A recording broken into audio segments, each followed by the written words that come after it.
আসসালামু আলাইকুম, সোহানা কিচেনে স্বাগতম। বন্ধুরা, আজকে নিয়ে এসেছি বেগুনের চপ করবো। দেখো বন্ধুরা, এখানে নিয়ে নিচ্ছি আমি বেসন, আর এখানে নিয়ে নিচ্ছি দেখো বেগুন কেটে।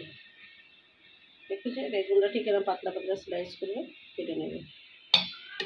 এর মধ্যে আমি সব কিছু একে একে শুকনো মশলাগুলো দিয়ে দিচ্ছি। দেখো বন্ধুরা, লবণ দিয়ে দিলাম 1 চামচ, দিয়ে দিচ্ছি হলুদ গুঁড়ো 1 চামচ, দিয়ে দিচ্ছি লঙ্কা গুঁড়ো 1 চামচ,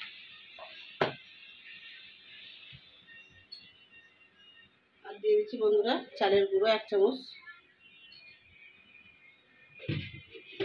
চালের গুঁড়োটা দিলে কি হয় বন্ধুরা, একটু মচমচে ভাবটা অনেকক্ষণ থাকে।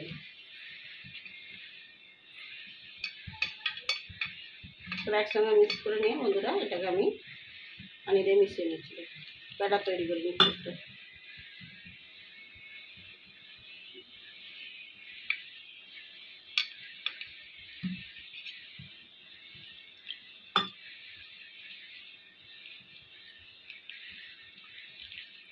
অ্যাকচুয়ালি অনেকটা পানি দেবে না, এটা একটা পাতলা হয়ে যেতে পারে। নাড়তে নাড়তে অল্প অল্প করে পানিটা দেবেন।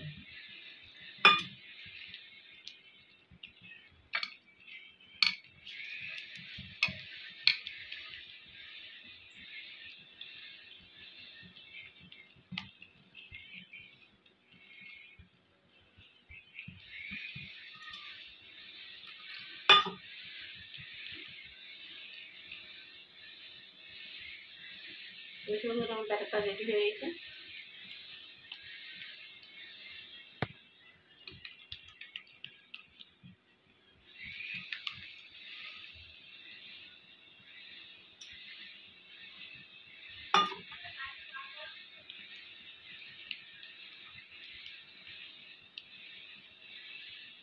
আমি এবারে একে একে কেটে রাখা বেগুনগুলো বেসনের মধ্যে চুবিয়ে তেলের মধ্যে ছেড়ে দিচ্ছি। দেখো বন্ধুরা, আমি গ্যাসেতে কড়া বসিয়ে দিয়েছি। দেখো বন্ধুরা, তেলটা আবার গরম হয়ে এসেছে। বেগুনটা কেটে রাখা বেগুনটা বেসনের মধ্যে ডুবিয়ে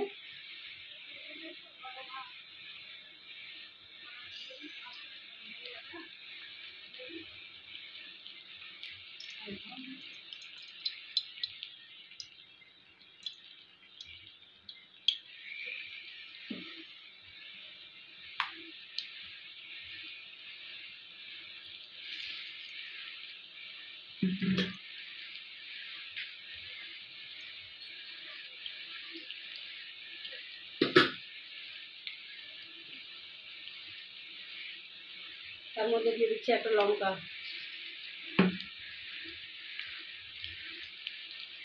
বন্ধুরা, এগুলো ভাজা হোক, সাথে থাকো, লাল লাল করে ভেজে তুলে নিই, সাথে থাকো, দেখতে থাকো।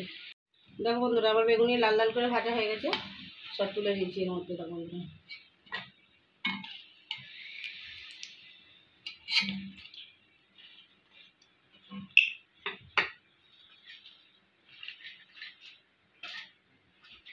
দেখো বন্ধুরা, আমার বেগুনি রেডি হয়ে গেছে। দেখেছো দোকানের মতন একদম মচমচে। দেখো আওয়াজটা দেখেছো বন্ধুরা, একদম দোকানের মতন কিনতে দিয়ে একদম মচমচে হয়ে গেছে জিনিসটা। এভাবে বন্ধুরা বাড়িতে বানাবে, দেখবে দারুণ খেতে লাগে। এই সন্ধ্যের দিনে পানির সময় খুব সুন্দর লাগে বন্ধুরা, মুড়ির সঙ্গে খেয়ে দেখবে খুব দারুণ লাগে। ভালো লাগলে লাইক শেয়ার কমেন্ট করবে বন্ধুরা। কে কোথা থেকে দেখছো বন্ধুরা বলবে কমেন্ট করে। আল্লাহ হাফেজ।